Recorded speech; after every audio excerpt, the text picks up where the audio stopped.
Retrouvez Smart Bourse avec eToro, leader mondial des plateformes de trading social.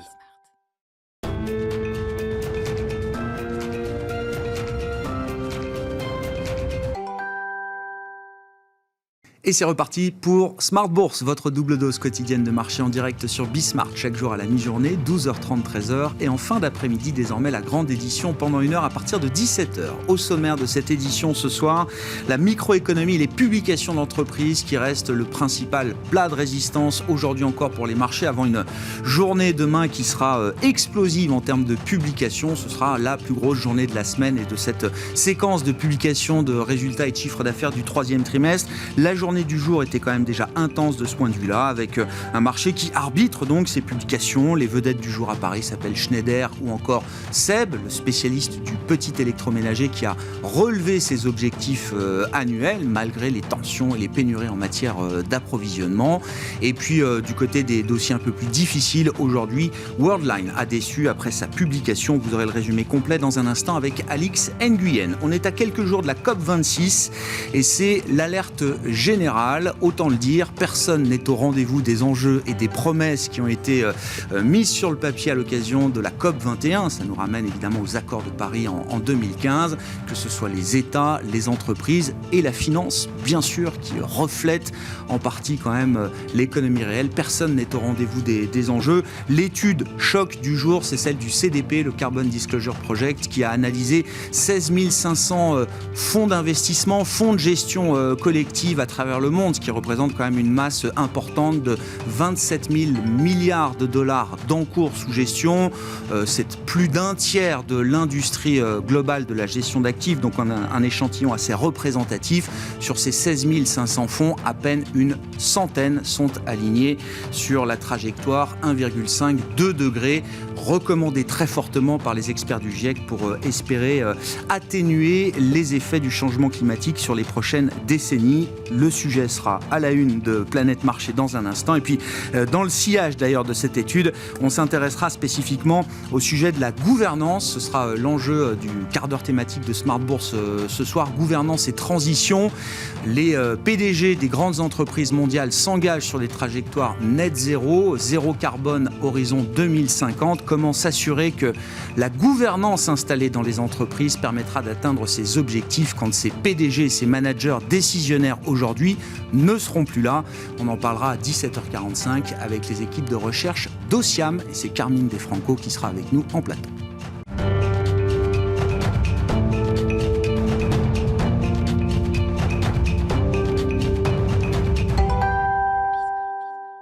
Une journée intense en termes de publication d'entreprise avec une journée qui s'annonce encore plus intense demain. Résultat des courses en cette fin de journée sur les marchés avec Alix Nguyen. Le vert franc d'hier n'est plus qu'un lointain souvenir, en cause les quelques déceptions sur le front des publications d'entreprises, sans compter que l'inflation et les craintes qu'elle suscite se font largement sentir. En cette veille de réunion de la BCE à une semaine de celle de la Fed, le stock 600 des ressources de base connaît la plus forte baisse sectorielle. Il fait les frais de la chute des cours du charbon et des métaux après l'intervention de Pékin pour contrer la flambée des prix. L'indice du pétrole-gaz recule et impacte Total Energy. Le stock 600 des banques recule lui aussi sous l'effet de la baisse de plus de 5% de Deutsche Bank. Si les trimestriels ont dépassé les attentes, ils le doivent pour l'essentiel à la diminution des pertes sur crédit. À New York, le Dow Jones et le S&P 500 sont stables. Le Nasdaq avance légèrement, soutenu entre autres par la progression autour de 3% de Microsoft, dont les trimestriels ont été dopés par la division cloud. Alphabet, qui a également dépassé les attentes, prend quant à lui plus de 2%. Schneider Electric est en nette progression. L'équipementier confirme ses objectifs pour 2021 après un chiffre d'affaires en hausse. Les tensions observées sur la chaîne logistique auront donc eu un impact limité. Worldline chute. Le spécialiste des paiements électroniques a fait état d'une croissance de 8,3% de son chiffre d'affaires, une évolution légèrement inférieure aux attentes des analystes. Score bondit du fait de résultats du groupe meilleurs que prévu et de l'annonce d'un plan de rachat d'actions de 200 millions d'euros. La perte accusée sur la période période juin-septembre en raison d'inondations en Europe et de l'ouragan Ida aux États-Unis s'avère moins importante que prévu. Et un autre bond, celui de Seb, le fabricant du petit électroménager, a réalisé des performances records à fin septembre. Il relève ainsi sa prévision de croissance de ses ventes pour l'année en cours. Et puis Boeing fait état d'un léger bénéfice ajusté grâce à l'accélération des livraisons de ses jets 737 MAX dans un contexte de reprise du trafic aérien mondial. La journée de demain marquera le temps fort de la semaine. La BCE rendra ses conclusions en matière de politique monétaire, alors que 8 composantes du CAC présenteront leurs chiffres trimestriels, sans oublier la première estimation du PIB américain du 3e trimestre et les comptes d'Apple et d'Amazon. Tendance, mon ami, chaque jour avec Alix Nguyen à 12h30 et 17h dans Smart Bourse sur Bismart.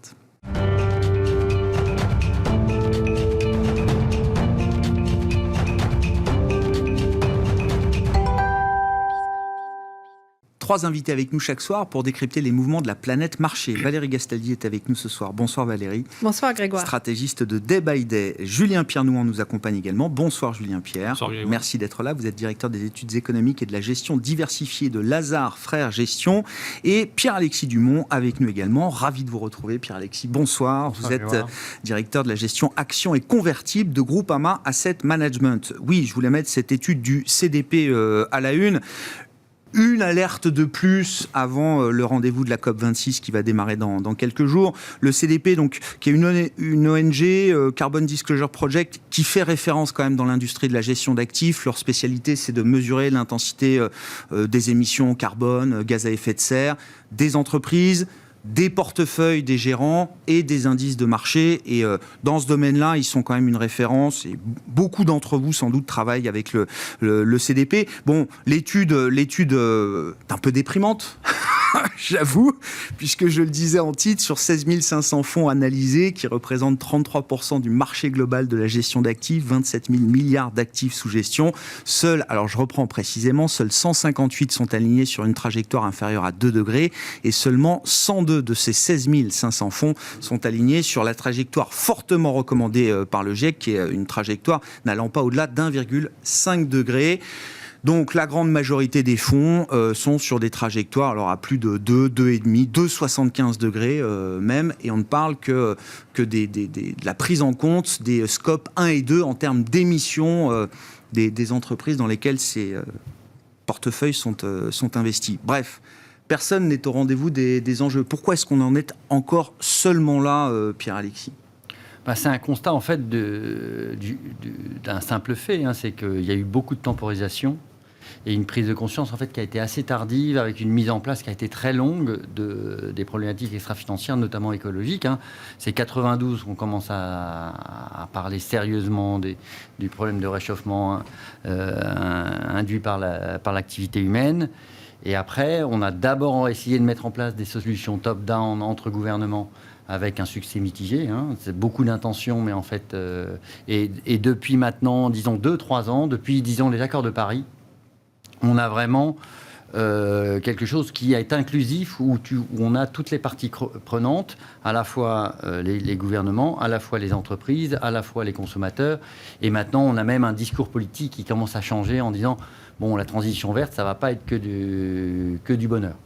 Il va falloir faire des efforts. Et donc, on a vraiment une prise de conscience. Et là, on ne fait que constater que, voilà, on est en retard. Voilà, on est très en retard. Et encore là, c'est que la partie cotée. On mettait le non coté, les émergents bien et autres, sûr. voilà, ce serait encore pire. Mais je pense qu'il y a une prise de conscience qui est très forte. Et là, on est vraiment en train de mettre le cadre. Et sans cadre... Il n'y a aucune chance qu'on y arrive, puisque c'est un problème global. C'est pas la France, si elle est toute seule, elle n'y arrivera pas. Idem pour n'importe quel autre pays. Donc on est en train de faire un cadre avec toutes les parties prenantes, et on est en train de faire un espèce d'IFRS extra-financier en disant, voilà, l'écologie, on va mesurer ça, la part verte, on va mesurer l'empreinte carbone, et il va falloir que vos portefeuilles passent un certain nombre de critères pour pouvoir se dire extra-financier. Et c'est bien. Maintenant, voilà, vous dites les données et la capacité qu'on a, enfin que vous, investisseurs, avez à mesurer justement cette intensité carbone, elle est encore trop récente pour que ça puisse se retrouver de manière significative dans les chiffres. Parce que moi, ce qui me frappe quand même, c'est que, bon, et on baigne tous dedans, le monde de la finance vit à l'heure de l'ESG, on ne parle plus que de ça sur le plateau ici, mais ailleurs.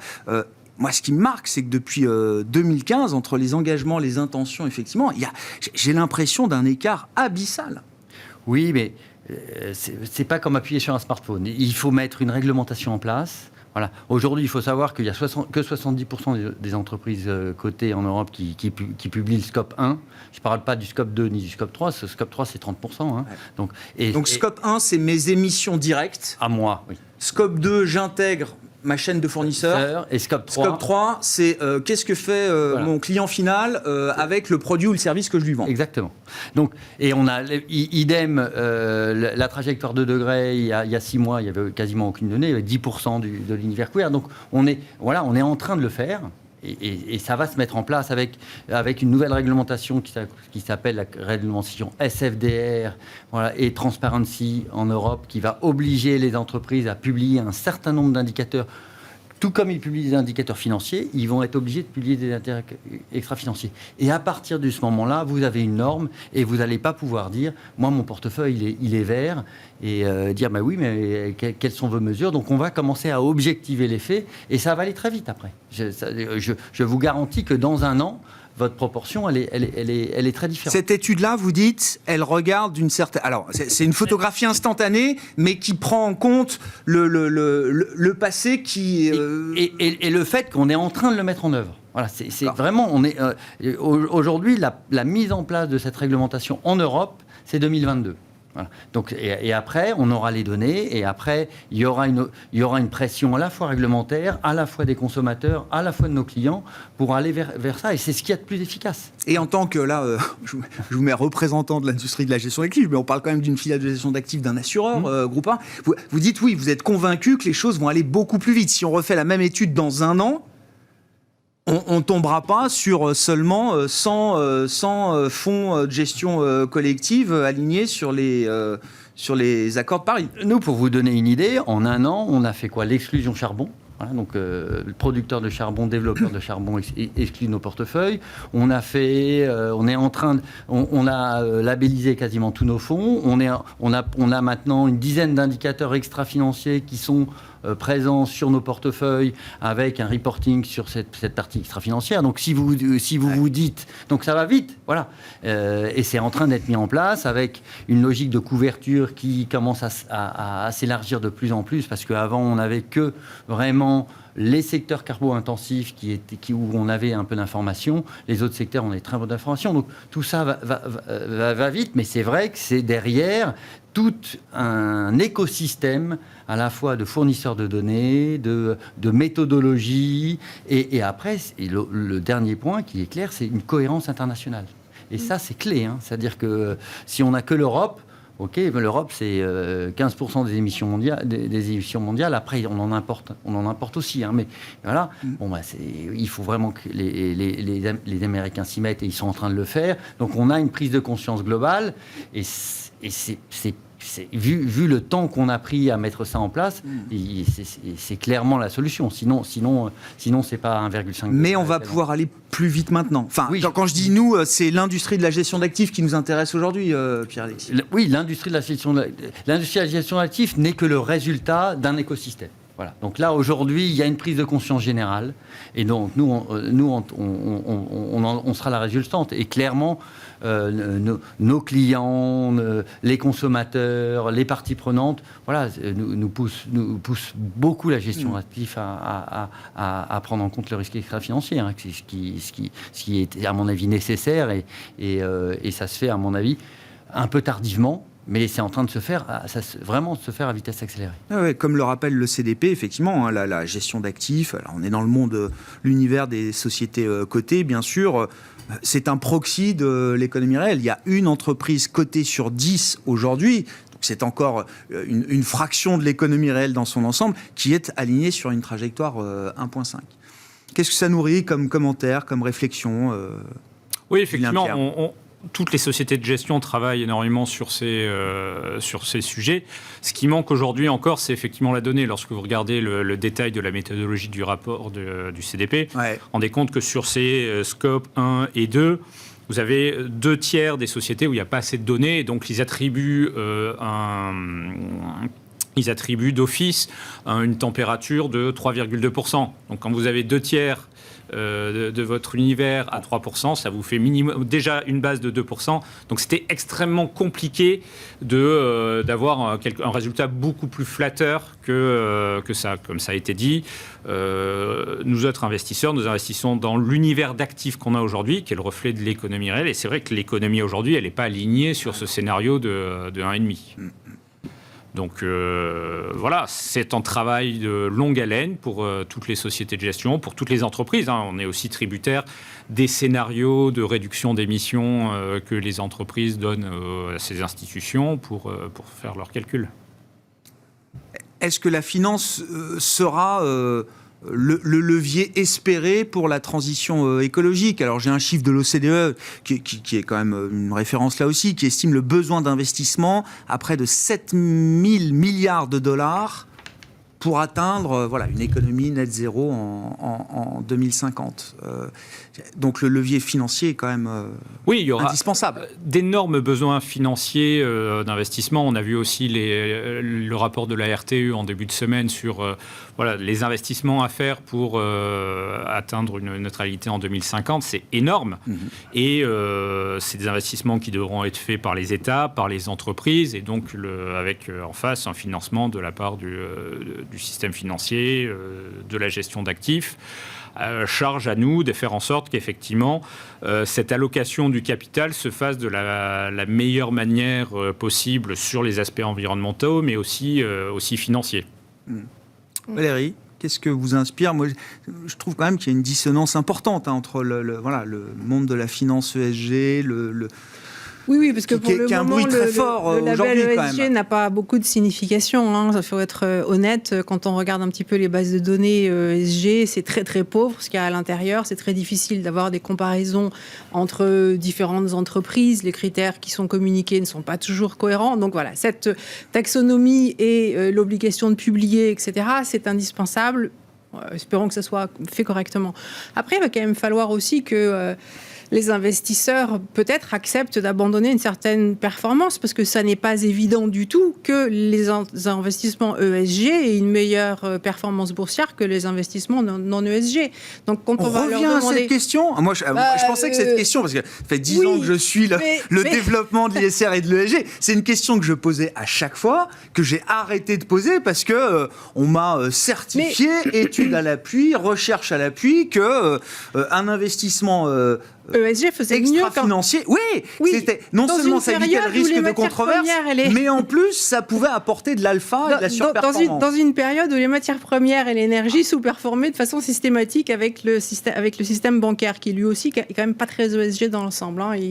Souvent donc des là, c'est un moment de vérité. Si en fait, vous dites, on pour ces a stratégies un changement ESG. et qu'on se retrouve dans une période inflationniste avec un super cycle de matières premières et donc de valeurs énergétiques, on va difficilement arriver à avoir une bonne performance sans investir dans des big caps. Et les big caps, c'est uniquement les pétrolières, à ma connaissance, à aujourd'hui. Enfin oui, si on dit que Tesla, c'est un producteur d'énergie, mais c'est rien du tout, Tesla, dans la production d'énergie. Enfin bref, je ne sais pas quelle pirouette on va pouvoir faire, mais enfin, en tout cas, il y a un gros challenge pour moi dans les années qui viennent, puisque je pense que ce super cycle des matières premières, il est devant nous, que les prix et l'inflation vont augmenter. Donc, comment avoir une performance ESG au moins égale, ou je pense que les gens sont prêts à abandonner un petit peu. Enfin, les personnes privées qui ont peut-être pas trop d'argent, mais quand on arrive dans les gens qui ont beaucoup d'argent, en général, ils sont accrochés au demi-point de performance beaucoup plus fortement que les gens qui ont peu d'argent.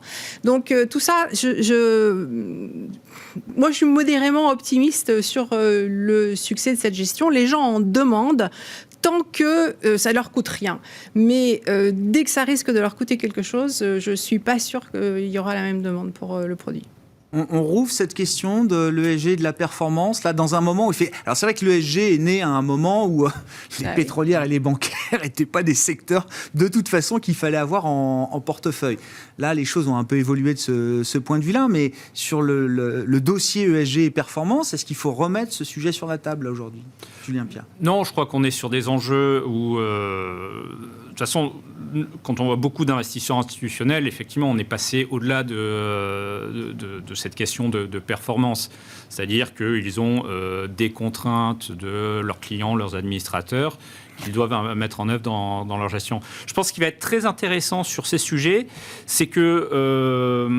en fait, l'investissement vert ou l'investissement dans la transition énergétique, ça va être quelque chose de très compliqué, avec souvent des choses contradictoires. C'est-à-dire que si vous dites, vous passez à davantage d'électrique que de thermique, vous avez effectivement besoin de beaucoup de métaux.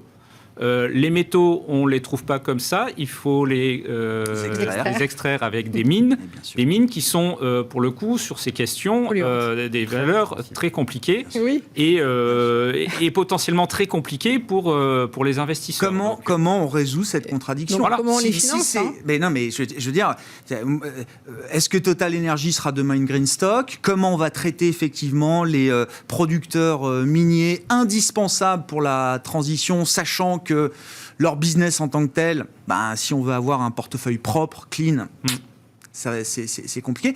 Qu'est-ce qui va changer ? Est-ce que la réglementation va autoriser des stratégies ESG à détenir ce genre de société ? Comment on va faire ? C'est des questions très lourdes et sur lesquelles on n'a pas encore de réponse. C'est vrai qu'aujourd'hui, on a beaucoup de stratégies d'exclusion ou...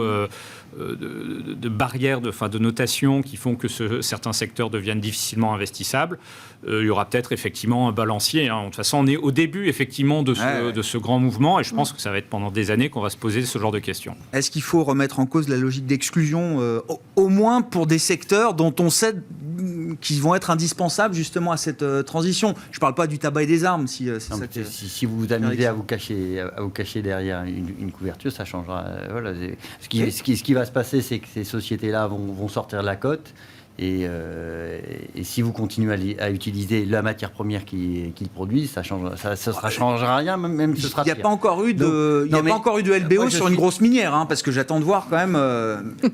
Oui, mais après vous êtes remplacé par des actifs gouvernementaux, qui vont vous développer des mines en Afrique. Soyons très honnêtes, et c'est ce qui se passe en ce moment. Donc si on veut rester dans la transparence, il faut que ces groupes restent cotés. Grosso modo, l'extra-financier, c'est de la transparence. Et après, moi, je suis tout à fait de l'avis de vos invités.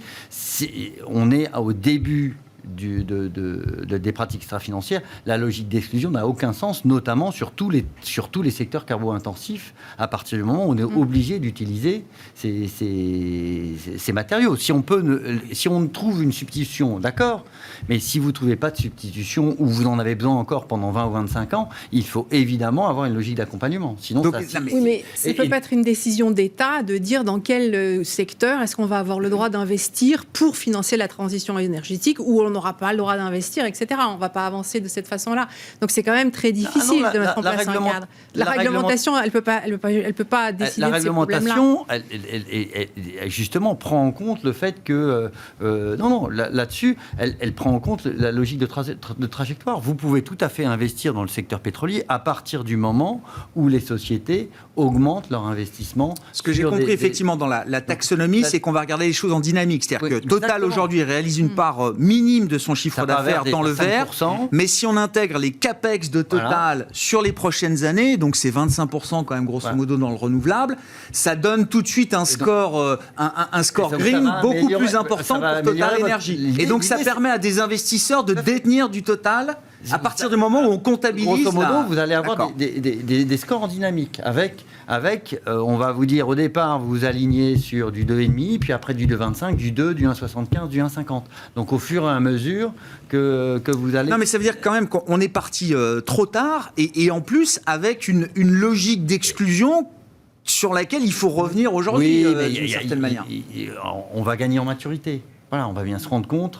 On se rend compte voilà, qu'on ne peut pas se permettre d'avoir une explosion du prix de l'énergie. Donc, il va bien falloir qu'on corrige le tir. Voilà. Donc, non, mais moi, de toute façon, sur ce problème, on est condamné à être optimiste. Hein. Voilà. Donc, et donc là-dessus, on va trouver des phénomènes d'équilibre. Mais c'est sûr que si on s'amuse à exclure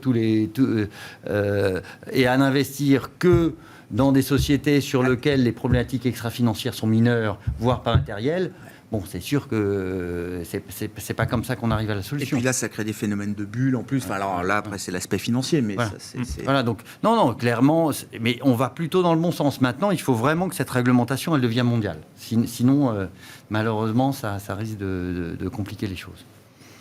C'est ça le gros enjeu, à mon avis. Non, mais je suis d'accord avec Pierre-Alexis, oui. On essaye de faire mieux.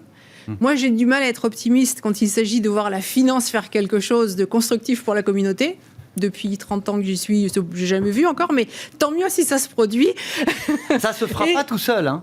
C'est les clients qui nous le demandent. Non, c'est les clients. Non, sincèrement, moi, je ne suis pas... je ne pense pas, en effet, que... Non, c'est les clients qui nous le demandent. Voilà. Donc, c'est les clients, c'est les consommateurs. Je pense que c'est une prise de conscience collective. Nous, on n'est que la résultante, sincèrement. Voilà. Bon, on en vient aux enjeux de marché immédiats. Je ne sais pas, Valérie. Donc, vous dites super cycle matières premières, il faut toujours avoir du oil and gas, il faut avoir des mines. Non, parce qu'on est dans une période où on ne sait plus trop, là, en fait. Pour tout vous dire, les indices sont revenus au plus haut. On voit les GAFAM qui sont quand même encore très solides. On ne sait plus trop sur quel pied danser. La dispersion, le marché n'est pas facile à lire. Ah, ça, on est d'accord. Oui, il y a une dispersion qui est assez surprenante. Et puis des changements qui sont très rapides et pas très cohérents les uns avec les autres. Moi, face à ma réaction face à des univers comme ça, où on a du mal à cerner clairement ce qu'en pensent les investisseurs, c'est de me dire que les investisseurs sont très partagés et que donc on n'est pas dans une tendance marqué. Ce qui veut dire qu'il faut plutôt avoir un comportement où il faut privilégier des stratégies de retour à la moyenne. C'est très difficile, les stratégies de retour à la moyenne, surtout pour quelqu'un comme moi qui suis vraiment... je suis né dans le momentum. Ouais, dans la tendance, oui. Mais justement, je sais que c'est ce dont il faut absolument se méfier dans ce type de période. Alors bien sûr, on a des marchés américains qui bénéficient justement, eux, d'un momentum qui fait qu'ils arrivent encore à aller chercher des nouveaux sommets. Mais a priori, ce n'est pas des sommets qui peuvent être suivis d'accélération importante. C'est des trucs qui peuvent durer quelques jours. Voilà, je doute qu'on aille beaucoup plus loin que la première semaine de novembre ou quelque chose de ce goût-là, sur la tendance de court terme qui nous a ramené au-dessus des précédents sommets. Alors qu'en Europe, on voit bien déjà qu'on n'a pas du tout surperformé. On est revenu au plus bas du plus bas de la sous-performance, en fait. On n'a pas encore fait de nouveaux records à la baisse, mais quasiment. Je précise que je tiens toujours compte... En relatif, en relatif, en tenant compte de la variation de l'euro. Mais comme il ne bouge pas en ce moment, ça ne change pas grand-chose. Voilà. Alors, on nous dit, les stratégies value... non, moi, je regarde le MSCI value, tous les indices value, ils sont aussi en très forte sous-performance. Ils ont à peine un petit peu rebondi, mais peanuts. Il se trouve juste qu'en octobre, on a les secteurs énergétiques et puis les banques qui se sont bien repris. Mais enfin, c'est quand même des secteurs qui nous avaient habitués à des sous-performances depuis, pour les banques, plus de 10 ans. Donc, ça reste là encore complètement minime. Et donc, tout ça... voilà. Alors, donc, on a, soi-disant, la value qui repart, mais les minières ne repartent pas. Donc, tous les scénarios qui nous disent on va avoir de l'inflation, ils ne sont pas si crédibles que ça. C'est pas franchement ce que les acteurs de place sont en train de privilégier pour leur portefeuille. C'est pas un oui franc et massif de la part de tous les... Non, c'est pas un oui franc et massif parce qu'en fait, il y a un seul truc qui est sûr, en théorie, mais qui ressort à chaque fois qu'il y a de l'inflation, que ce soit une inflation accompagnée de croissance. Donc, avec des banques centrales qui sont à la traîne, comme on sait qu'elles doivent l'être. C'est-à-dire tout ce qu'on appelle les scénarios réflationnistes qui sont super positifs pour la bourse. Ou les scénarios de stagflation, donc inflation aussi, mais avec une croissance en berne. Dans les deux cas, il faut avoir des actifs tangibles, donc notamment des matières premières. Et les matières premières, elles se sont très peu repris. Elles se sont un petit peu repris, mais elles se sont très peu repris. Si on regarde les cours du fer et de l'acier... Ça commence à... Et voilà, alors... À un moment, ils étaient partis en sens opposé à cause de ce que la Chine faisait en termes de politique énergétique, etc. Mais là, l'acier a beaucoup rechuté et le fer reste à un niveau extrêmement bas. Donc on voit bien qu'effectivement, on a quand même un problème de demande sur ces matériaux qui sont des matériaux vraiment de l'industrie de base, quoi, enfin de la construction. On est dans le lourd, là. C'est pas des matériaux pour faire des téléphones mobiles ou des batteries de voitures électriques. Donc tout ça, c'est vraiment... et puis, sur les taux aussi, on a des courbes de taux qui sont beaucoup aplaties, etc. Donc, entre ce qui se passe sur les marchés obligataires et sur les marchés actions, il n'y a pas de cohérence. Voilà. Donc, moi, je pense que l'un dans l'autre, ça veut dire qu'a priori, on n'a pas des tendances fortes sur les marchés actions et que... ça peut changer très vite, quoi. Et que ça peut changer très vite. Ça va peut-être pas être catastrophique non plus, hein, mais si on se dit... Enfin, ce qui semble quand même... possible, c'est qu'on passe par au moins quelques mois ou 12 mois de baisse de la croissance, parce qu'on a mis beaucoup d'argent dans tous les systèmes.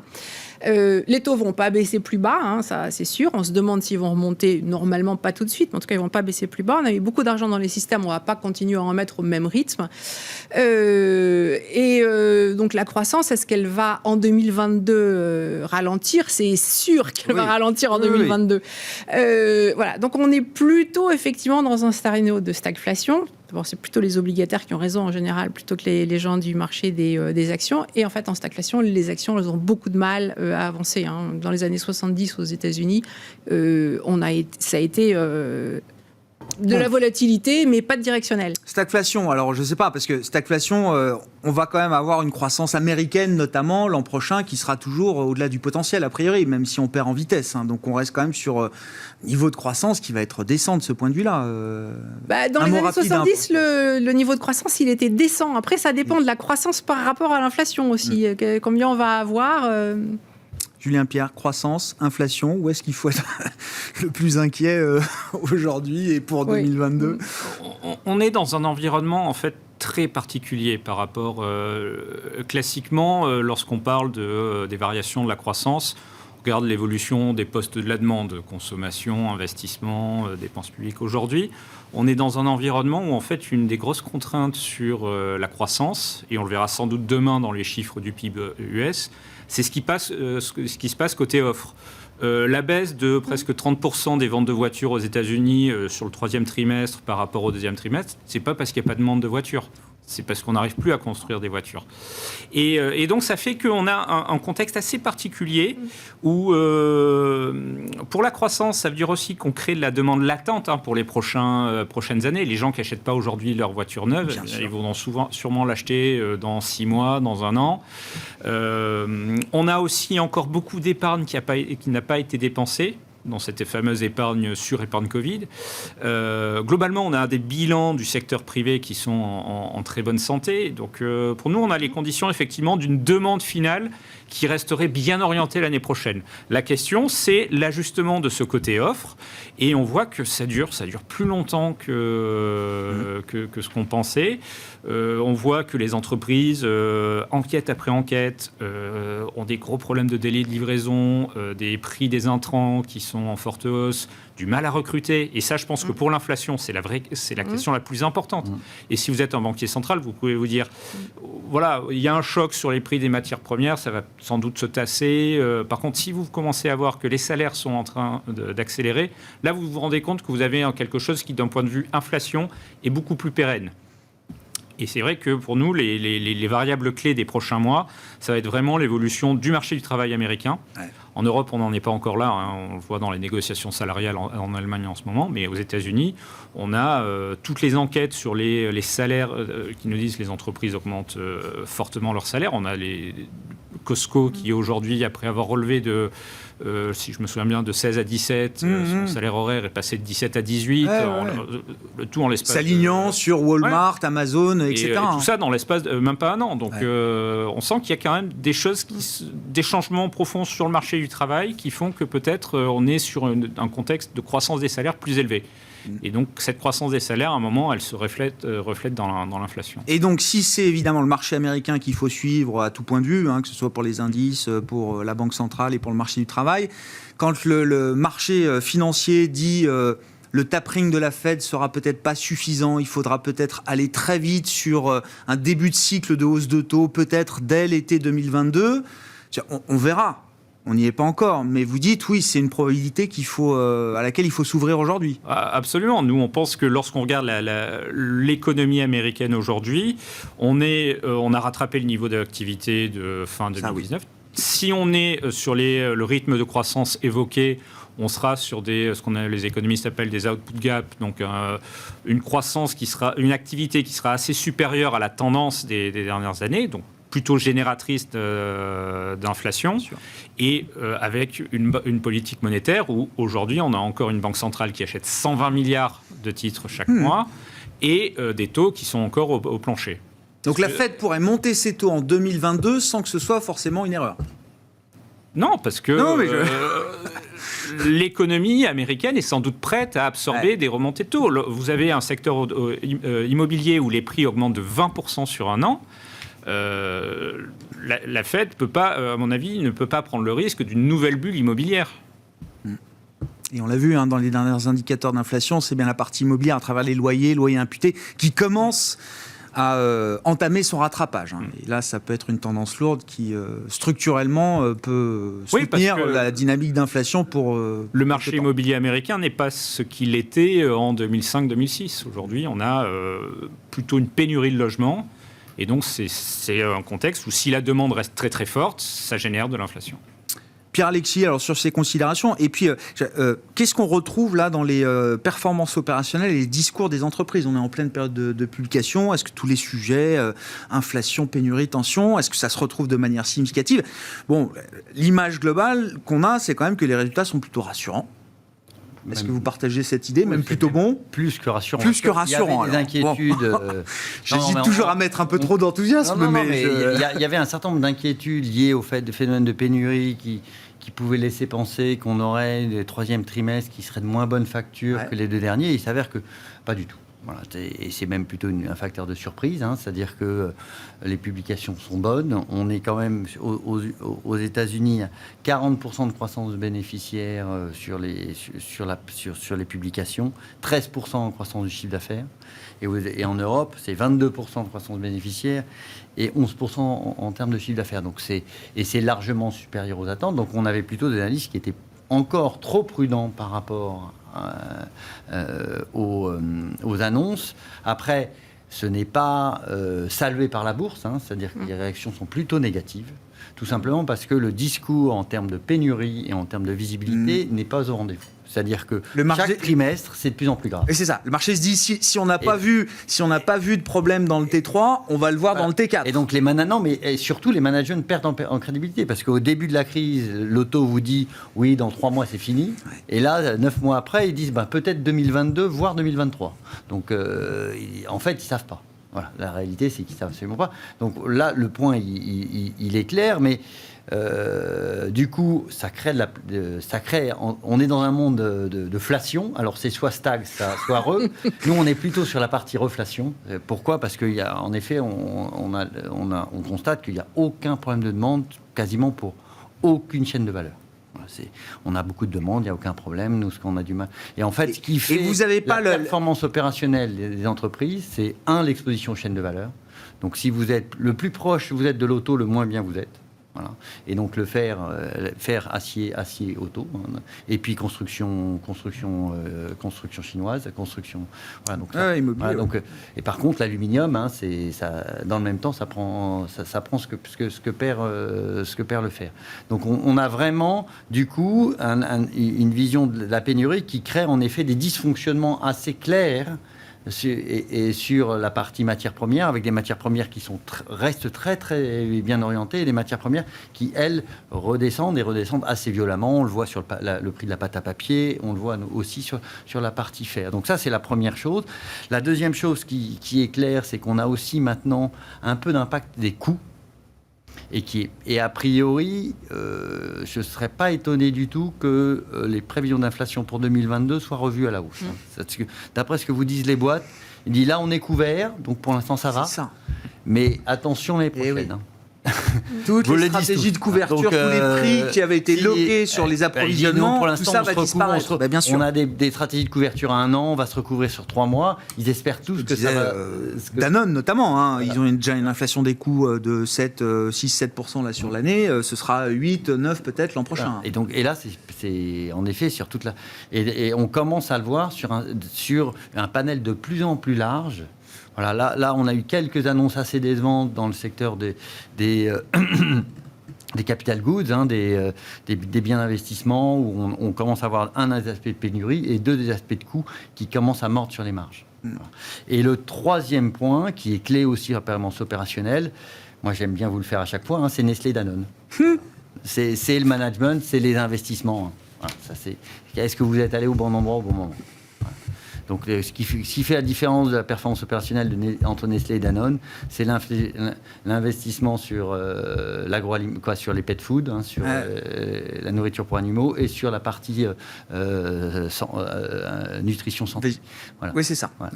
Ouais. Et la différence, elle est quand même notable. Donc vraiment, ça, c'est les trois grands axes. 2 axes plutôt court terme et un axe plutôt moyen-long terme. Voilà, c'est là où on retrouve. Et après... on a quand même des publications qui sont de plus en plus équilibrées, qui justifient, disons, une diversification. C'est-à-dire que vous avez des sociétés cycliques sur lesquelles vous avez des très belles publications qui sont... Voilà, et à l'inverse, des déceptions. Et idem sur la partie croissance, où vous avez de temps en temps un certain nombre de sociétés, notamment quelques belles industrielles en Suède, qui avaient vraiment des croissances exceptionnelles depuis 5-6 ans, qui commencent à souffrir un peu, du ralentissement chinois, de la partie court qui rogne sur les marges. Donc vraiment, ça justifie le fait d'avoir en effet plus de finesse dans l'analyse et un peu moins de biais de positionnement et plus de diversification dans les portefeuilles. Bon. Est-ce que globalement, il faut être un peu plus couvert là, dans une gestion diversifiée, par exemple, Julien Pierre? Alors c'est vrai que nous, sur les portefeuilles où on peut être le plus mobile, c'est un peu ce qu'on a fait. On reste surexposé aux actions. D'accord. Et on a un peu réduit ces surexpositions parce que voilà, on sent que le marché se cherche. Il y a beaucoup de questions. Il y a un environnement macro qui est quand même plus compliqué. Cette question d'inflation, elle est avec nous depuis un certain temps, plus longtemps que ce qu'on pensait. Je rappelle qu'au printemps, en mars, on me disait oui, 2-3 mois de chiffres forts. Juin, juillet, ce sera fini. Voilà, et on y est encore. Le marché, quelque part, l'a intégré. Lorsqu'on regarde les anticipations de long terme d'inflation, on est peut-être en train de sortir du canal dans lequel on était depuis 5 ans, donc cohérent avec une inflation modérée. Par contre, c'est vrai que ce qui est surprenant, c'est que les taux nominaux ne suivent pas, et donc ça fait qu'on a des taux réels qui ont énormément baissé. Et ce qui explique aussi ce qu'on a pu dire sur les valeurs de value par rapport à... Et c'est quoi la logique de marché? C'est de se dire, si l'inflation dérape à la hausse, forcément, il y aura une réaction de politique monétaire qui viendra casser la croissance. Et donc, est-ce que les marchés se disent que les banques centrales, quelque part, vont tolérer une inflation plus forte? Ou est-ce que c'est simplement l'effet de l'action des banques centrales? Je rappelle, la Fed achète encore 120 milliards de dollars d'actifs chaque mois. Peut-être que ça va s'arrêter dans les prochaines semaines. Enfin, le rythme de 120 milliards, normalement. La réunion est programmée la semaine prochaine. Juste un mot encore, Valérie, pour conclure. Dans les échanges qu'on a eu pour préparer l'émission, alors j'essaie juste de rapidement retrouver votre mail, mais il y avait Hertz, là. Vous me disiez, la nouvelle... la news de Hertz pose beaucoup de problèmes. Donc, c'est quoi? C'est Hertz qui commande 100 000 Tesla, c'est ça? Oui, contrat de 4 milliards qui fait monter la capi de 120 milliards. C'est une entreprise qui a un problème d'offre, pas un problème de demande. Donc, d'avoir plus de demandes, c'est pas nécessairement ce qui doit faire monter. Ce qui doit faire monter Tesla, c'est si elle nous dit, ça y est, je sais que j'ouvre ma Gigafactory à Berlin. Pour le moment, on ne sait pas si elle va l'ouvrir ou pas. Donc, si elle l'ouvre pas, en fait, c'est ce qu'a elle a dit déjà Elon tout Musk, je crois. prévendu. Elon Musk s'est étonné de voir son cours de bourse Elon augmenter, Musk, prendre 120 milliards de capi comme ça sur un contrat de 100 000 voitures. Ah bah, c'est pas mal, 100 000 voitures. 27 ils en fois font, le chiffre d'affaires de ce contrat. Oui. Non, mais bien sûr, c'est sans doute un ratio historique, j'en sais rien, mais oui, bien sûr. Ils sont sur un rythme de 800 000 voitures par an, grosso modo. 100 000, c'est un demi-trimestre de livraison chez Tesla. Mais c'est beaucoup. Ils ont 6 jours de stock. Et ils sont à full capacity à peu près partout. Ils espèrent pousser un petit peu Shanghai, mais enfin bon. Et donc là, c'est quoi? Alerte complaisance? Moi, je trouve ça quand même un peu étonnant. Ouais. Non, mais ça peut durer, mais c'est sûr qu'on a quand même un phénomène de bulle sur Tesla, ça c'est sûr. Ouais. Bah ouais, mais bon. Pour l'instant, c'est les seuls qui arrivent. On a 2 gaps haussiers, etc. On va voir comment ça se. On va voir la suite. Je ne prendrai pas une position de vente à découvert maintenant. Ça, clairement pas. Parce que, ça a dû en tuer plus comme d'un, on le sait, en fait, à partir du moment où on est sur des nouveaux sommets, ça peut durer. Mais c'est pas forcément une indication saine quant au marché. C'est quand même aussi un petit peu un manque de. D'idées nouvelles. Ouais, un manque d'idées, un manque de réflexion approfondie, quoi. Bon, néanmoins, Tesla a intégré le club des compagnies dont la capitalisation boursière dépasse le $1 trillion, les 1 000 milliards de dollars sur la cote américaine. Merci à vous trois, on s'arrêtera là pour ce soir. Merci. Valérie Gastaldi, stratégiste de Day by Day, Julien Pierre-Nouan, directeur des études économiques et de la gestion diversifiée de Lazare Frères Gestion, et Pierre-Alexis Dumont, directeur de la gestion actions et convertibles de Groupama Asset Management.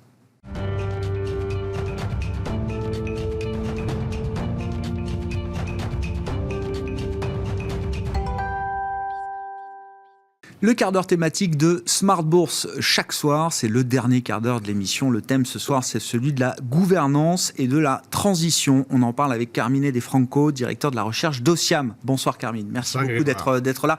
Dans le sillage alors de la partie précédente de l'émission, on a beaucoup parlé de ce rapport du CDP, alors c'est la dernière alerte avant la COP26.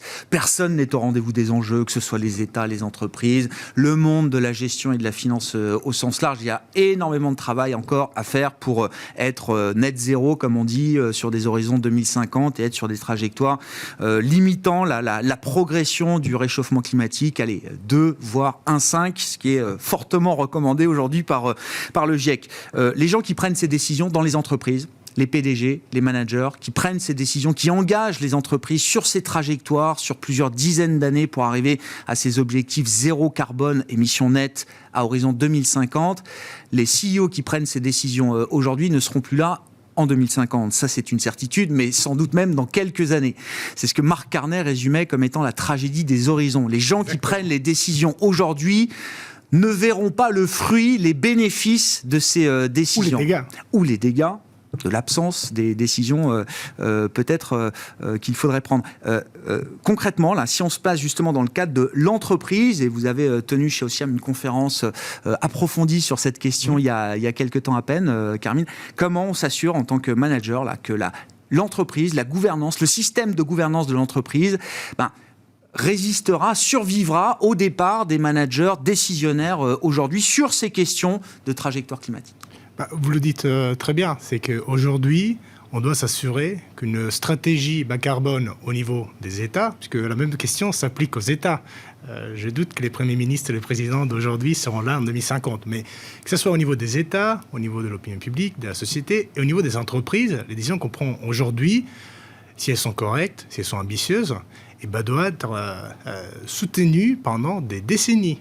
Alors moi je fais toujours, c'est peut-être pas forcément bien placé, mais dans les années après la guerre, les États-Unis ont fait une confrontation avec l'Union soviétique avec une stratégie qui a duré une cinquantaine d'années. C'est le protocole Kennan, a duré 50 ans, que les présidents étaient des démocrates ou des républicains, ont soutenu, ont intégré, on a amélioré une stratégie, mais qui était quelque part implémentée correctement. Et pourquoi ça? Parce qu'évidemment, les États-Unis, c'est une démocratie dans laquelle une stratégie est débattue et puis implémentée. Et nous, on doit être dans la même optique. On doit être dans une optique où l'entreprise se donne un target, net zéro, c'est très sympathique parce que ça fait la une dans les médias, etc. Et c'est plutôt, encore une fois, c'est pas une critique de greenwashing, etc. C'est plutôt une bonne nouvelle que toutes les entreprises ont et ressentent le besoin de dire, bon aussi, je vais être net zéro en 2050.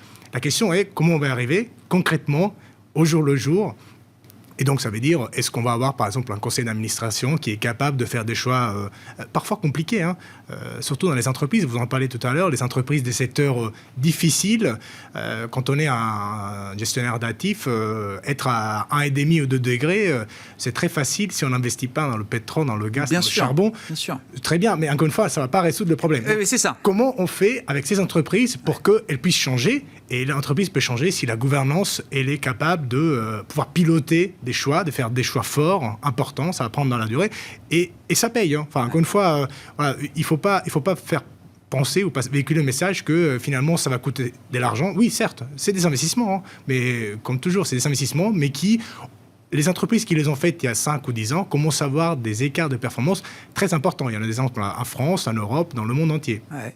Comment on s'assure effectivement, alors là en tant qu'investisseur, dans les entreprises dans lesquelles vous investissez, évidemment, le sujet environnemental, le sujet social sont des sujets qui sont très bien identifiés, très bien flagués, mais est-ce que le sujet de la gouvernance, c'est un sujet qui est pris en main aujourd'hui par les décisionnaires de ces entreprises? Et encore une fois, quelles sont les pratiques, les bonnes pratiques peut-être à appliquer pour s'assurer, comme vous le disiez, que les conseils d'administration, à travers le temps, continueront d'endosser, de soutenir, de faire vivre les engagements pris des années auparavant. Exactement. Donc, alors, des bonnes pratiques, il y en a.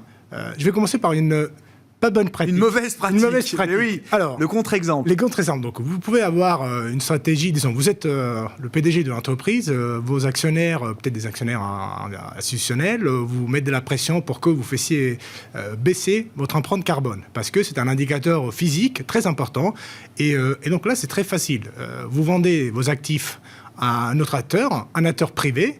Votre empreinte carbone baisse. Bon, au niveau de la planète, ça n'a rien changé. Mais par contre, voilà, vous pouvez dire, regardez, j'ai fait moins 10%, moins 15% d'empreinte carbone. Donc ça, c'est ce qu'il ne faut pas faire. Stratégie différente. Stratégie différente peut vouloir dire, par exemple, conseil d'administration ouvert qui intègre des expertises liées au sujet climatique. Donc des gens qui ne sont pas forcément liés au monde de l'entreprise, mais qui viennent d'un monde différent. Alors, pourquoi pas académique, les agences internationales, l'IAE, etc. Avoir un référent côté actionnaire. Donc aujourd'hui, on en a des plus en plus. Voilà, vous parliez des Total tout à l'heure. Il y a un administrateur dans le conseil. C'est l'administrateur référent qui permet justement d'entamer, de nourrir et de améliorer le débat et l'engagement avec les actionnaires. Donc il y a des pratiques. Quand on parle de gouvernance, en général, il ne faut pas juste regarder quelque part des critères... disons comme ça, c'est difficile d'appréhender la gouvernance parce que par rapport au climat, c'est quelque chose de très qualitatif, intangible. Oui. Mais par on ne peut contre, pas objectiver aussi facilement que l'intensité carbone de l'entreprise. Exactement. Donc, on peut estimer combien ça fait l'intensité carbone. C'est difficile d'évaluer la qualité. Mais il y a quand même des proxys. Alors, un proxy qu'on voit tout le temps, c'est la composition du bord, etc. Bon, c'est très sympathique, c'est important. Mais est-ce que ça peut vraiment expliquer des écarts de performance entre différentes entreprises et aussi les engagements qui peuvent être tenus? Alors, après, il y en a d'autres qui sont plus fin. Et donc, par exemple, vous pourrez regarder quelque chose que je trouve très rigolo, mais très intéressant, c'est est-ce que la composition du board est internationale et très, très différenciée? Est-ce que la rémunération des dirigeants est liée à des objectifs financiers, évidemment, mais extra-financiers, donc dans la durée? Est-ce que, des choses plus concrètes, est-ce que les engagements qui sont pris, sont votés, sont validés par un audit externe? Alors, on parle beaucoup de SBTI, donc c'est un protocole Science-Based Target, donc il vous dit, effectivement, votre stratégie est en même de pouvoir aligner avec les accords de Paris. Et après, voilà, encore une fois, l'ouverture du conseil d'administration qui soit aligné à l'intérêt des actionnaires, évidemment, parce qu'on est quand même dans un monde capitaliste, mais qui du coup est capable d'intercepter la demande d'innovation dont on a besoin. Alors il y a des exemples, même en France, vous regardez des entreprises comme Air Liquide par exemple, ou Schneider Electric, donc ce sont des entreprises qui ont entamé ce choix il y a très longtemps, donc vous avez un conseil d'administration qui du coup va être très différencié, très large, très culturellement même différent, et qui permet justement de nourrir cette culture d'entreprise d'innovation. Vous regardez les performances par rapport au même secteur en Europe, voilà, vous avez des titres qui font bien. Après, vous avez aussi des mauvaises postures en termes de gouvernance. Alors, je vais en citer deux. Le premier, c'est, donc on est en France, Renault. Alors là, pour le coup, c'est un peu paradoxal, puisqu'on connaît très bien tous les déboires de la saga Renault. Il faut quand même dire que les choix qui avaient été entrepris par l'entreprise, côté climat, étaient plutôt pas mauvaises, parce qu'elle était plutôt en avance. On parle de l'ère Carlos Ghosn. Hein, exactement. On est tout à fait alignés. Mais effectivement, donc, le choix était correct. En revanche, on sait quelles étaient les faiblesses au côté gouvernance. Donc si le choix n'était pas bon aujourd'hui, enfin, des gens que... oui, bien sûr. C'était un risque important. Ex post était effectivement bon, mais il y en a un autre exemple. Alors là, pour le coup, je parle de mon pays d'origine, donc vous prenez Stellantis, ex-Fiat. Alors là, c'est un peu une histoire différente parce que vous avez une entreprise où la famille fondateur, elle est encore présente. Donc là, il veut avoir des positions dans le conseil d'administration, ce qui en soi, c'est pas mauvais. Le problème, c'est que du coup, ça ferme la porte à des administrateurs indépendants qui peuvent apporter des expertises. Ils ont raté, ou en tout cas pas anticipé, le changement vers le véhicule électrique. Donc du coup, ils ont dû payer Tesla. Bien sûr. Ils ont fait la fortune de Tesla, on peut le dire. Aujourd'hui, le mariage avec Peugeot, c'est aussi pour pallier à cette une résultante de ce manque de vision stratégique. Exactement. Donc vous voyez que la vision stratégique, quelque part, dépend aussi de la structure de gouvernance. Si vous avez un conseil qui était beaucoup plus large et différencié, eh ben, probablement quelqu'un aurait dit attention, dans les 15-20 prochaines années, il va falloir commencer à réfléchir à la voiture électrique, ce qui n'a pas été le cas. Encore une fois, est-ce que ce sujet de gouvernance est vraiment mis au centre des discussions aujourd'hui des entreprises là? Est-ce que vraiment les grands corporates se saisissent de cette question-là? Est-ce que ça bouge? Parce que, encore une fois, moi je vais me dire maintenant, si je vois un CEO signer des engagements et puis si la gouvernance de l'entreprise n'a pas changé depuis 25 ans, avec le même conseil d'administration, les mêmes membres, etc., je me dis, bon, il y a peut-être une dissonance là, quelque part. Disons que, pour une fois, parlons du secteur financier, puisqu'on y est dedans. Alors, par exemple, vous parlez beaucoup de la gestion ISR, les gestions ESG au sens large.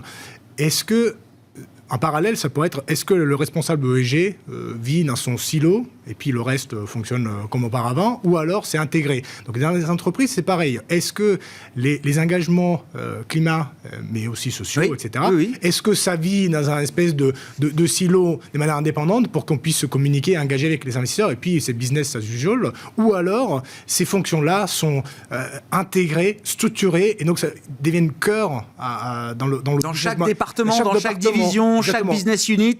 Donc, il faut que ce soit... ça soit quelque chose qui devient non pas en plus, mais à la base de la façon dont les entreprises opèrent. Une colonne vertébrale dans l'entreprise. Exactement. Et si vous avez ce cadre de travail, ça ne posera plus de problème de est-ce que j'investis dans une entreprise du secteur énergie puisque de toute façon, on a besoin d'énergie, voilà, on a besoin d'électricité pour vivre. Voilà, les statistiques sont très claires. L'année dernière, en 2020, on a fait moins 6% d'émissions et on a eu la Covid.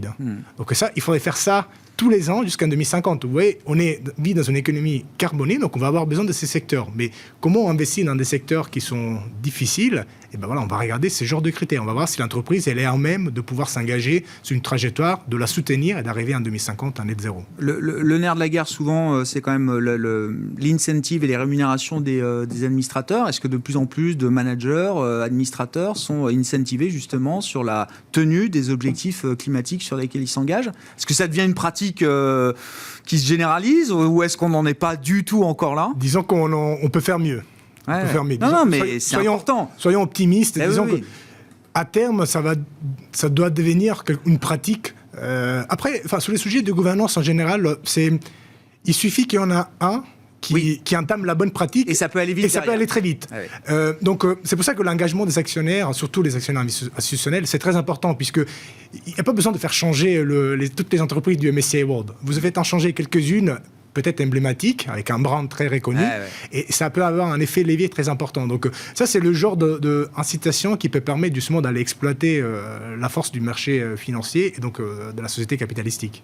Merci beaucoup pour cet éclairage sur la question de la gouvernance pour ces entreprises en transition. Laissons les États de côté, mais les entreprises, c'était quand même ce qui nous intéressait avec vous. Carmine Defranco qui est avec nous en plateau pour ce quart d'heure thématique de Smart Bourse ce soir, directeur de la recherche d'Ociam. Ainsi se termine cette émission. On se retrouve demain en direct à 12h30 sur Bismart.